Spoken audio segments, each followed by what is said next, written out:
खाड़ी पार के डॉक्टर अब्दुल रहमान, अस्सलामु अलैकुम वरहमतुल्लाहि वबरकातुहू।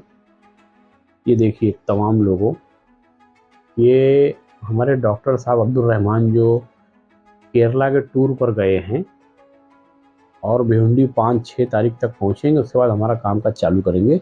ये उन्होंने चाय दी, देखिए ये चाय वो डॉक्टर साहब ने जब से मुझे दी है और मैं चाय पीता हूँ रोज़ाना खाली पेट।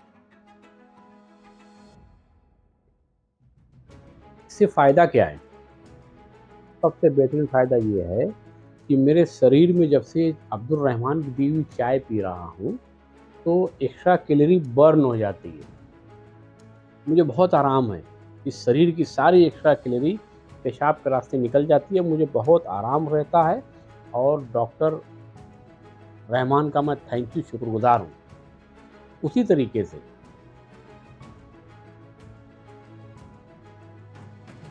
वारिस पठान नाम का जो कैंडिडेट है, आप इसे पहचानिए। ये भिवंडी शहर पर एक्स्ट्रा कैंडिडेट है।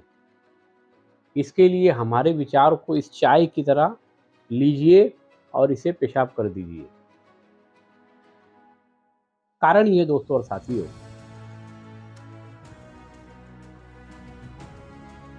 देवेंद्र फडणवीस जो मुख्यमंत्री रह चुके हैं, वो ब्राह्मण्स हैं, यूरेशियन ब्राह्मण्स हैं और अकबरुद्दीन अवैसी उनसे कन्वर्ट हुए ब्राह्मण्स हैं।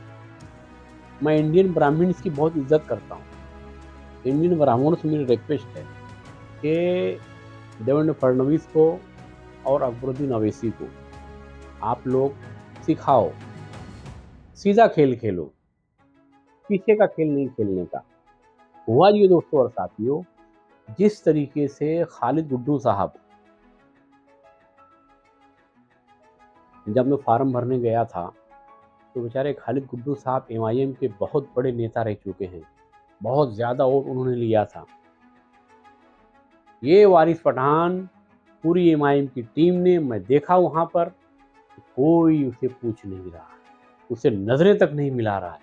मैं पहला आदमी हूँ, पूरी पुलिस पूरा प्रशासन गवाह है कि उनके सुरक्षा कवच को तोड़कर मैं उससे मिला और गले मिला।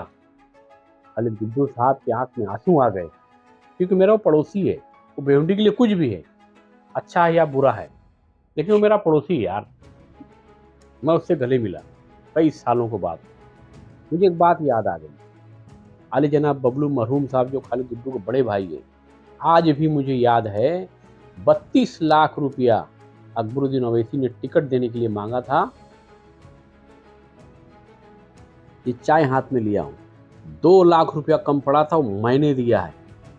बबलू मरहूम को मैंने दिया वो 2 लाख रुपया, तब कहीं जाके जो है एमआईएम पार्टी ने उनको टिकट दिया था। वो 2 लाख रुपया मैंने दिया था, आज तक मुझे वापस नहीं मिला। देने वाले थे, बेचारे जेल चले गए और जेल से उनकी लाश बाहर आई। ये है एमआईएम पार्टी के लोगों के हालात। अगर टिकट देना ही था तो खालिद गुड्डू को दे दिए होते। वारिस पठान को लाया गया, वारिस पठान को इसलिए लाया गया दोस्तों और साथियों, मैं जो मिशन चलाता हूँ ना, मूल निवासी जागा हो या देशाचा राजा हो, हमेशा मूल निवासी का नुकसान होता है। देख लीजिए ये वारिस पठान, देखिए मस्जिद कोटर गेट की फोटो लगा के इमोशनल ब्लैकमेल कर रहा है आपको। आपको पता है भिवंडी शहर के अंदर मजलूम कैंडिडेट कौन है? तो मैं आपको बता सकता हूँ। Number 1 rice Sheikh. आप अभी हंसेंगे कि आज तक मैं रईस को जो है बुरा भला बोलता था, आज मैं रईस को मजलूम क्यों कह रहा हूँ? कारण ये है कि जिस तरीके से एमपी के इलेक्शन में मामा से पैसे ले लेकर बागड़ बिल्लों ने मामा को मामा बनाया, उसी तरीके से इमरान दखनी को टिकट नहीं देने के लिए बेचारे रईस शेख से 2 करोड़ रुपए की खंडनी की गई है। 2 करोड़ रुपया ब्लैकमेल करके उस बेचारे गरीब से लिया गया। और इस तरफ महेश चौगले को भी मजलूम कहूंगा फिलहाल, क्योंकि देवेंद्र फडणवीस ने पार्लियामेंट में बुलाकर 40 लाख रुपए वारिस पठान को दिलाए। 40 लाख रुपए महेश चौगले से, मेरे दोस्त एक कड़वा सच आपको बता रहा हूँ। और ये वो आदमी है जो सरेआम कहता है 15% मुसलमानों और 85% गैर मुस्लिम हिंदुओं, हिंदू नाम का तो धर्म ही नहीं है, वो हमारे बड़े भाई, हमारे पूर्वज हैं, उनके बीच में से पुलिस को हटा दो, हम निपट लेंगे।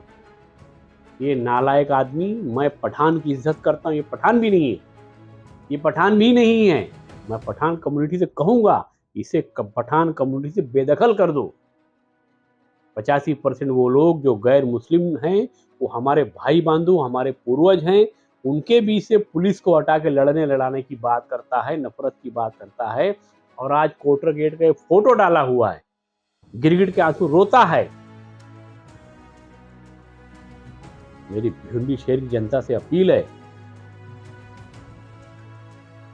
कानून ने हक दिया है, पठान इलेक्शन लड़ सकता है, वेरी गुड, कानून ने अधिकार दिया है। लेकिन भिवंडी शहर की जनता से रिक्वेस्ट है, खास तौर से मुसलमानों से, इसको छोड़कर आप किसी को भी वोट दे सकते हैं। इसको छोड़कर हम लोगों को भिवंडी का मजलूम चलेगा, मूल निवासी चलेगा, मुंबई का गुंडा नहीं चलेगा।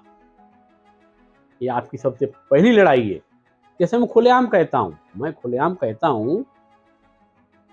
मैं गरीब कैंडिडेट हूँ, ठीक है, मैं खुलेआम कहता हूँ कि भैया आप लोग पूछते फंड कहाँ से लाओगे, आप गरीब आदमी, तो मैं अपना गल्ला घुमाता हूँ, 1 रुपया 2 रुपया 5 रुपया आता है। अब इलेक्शन में कम से कम लीगल एक्सपेंस है, 38 लाख रुपया एक्सपेंस है। मैंने अम्बेडकर साहब को पूरा लिख कर दिया है कि भैया मैं गरीब आदमी हूँ, वो उतना भी नहीं दे पाएंगे जितना देंगे, अल्लाह का शुक्र है। लेकिन फंड मुझे लेना है, या तो भिवंडी शहर की जनता दे देवे, अगर जनता भिवंडी शहर की नहीं देगी तो मैं क्या करूँगा? मैं गुड्डू से मांग लूँगा, अरफात शेख से मांग लूँगा, तारिक फारूकी से मांग लूँगा, रशीद ताहिर से मांग लूँगा, अरे यार विलास पाटिल से मांग लूँगा, यार कपिल पाटिल से मांग लूँगा, यार वो छोड़ो, महेशवा से मांग लूँगा, महेश चौगले से जाके मांग लूँगा, मेरे घर मेरे भिवंडी शहर में रहता है ना, ये तो छोटी बात है यार। मैं उससे बढ़कर हनुमान टिकरी चले जाऊँगा, वैश्याओं को बहन बना के उनसे पैसा लेके आऊँगा। ये तो मेरा खुला हुआ, मैं तो खुल के बोलता हूँ ना, मेरा कुछ पीछे छुपा हुआ तो नहीं है ना। लेकिन आप लोग जो मंत्रालय में बैठकर मुस्लिम वोट काटने के लिए जो गंदा खेल खेलते हो, उसके लिए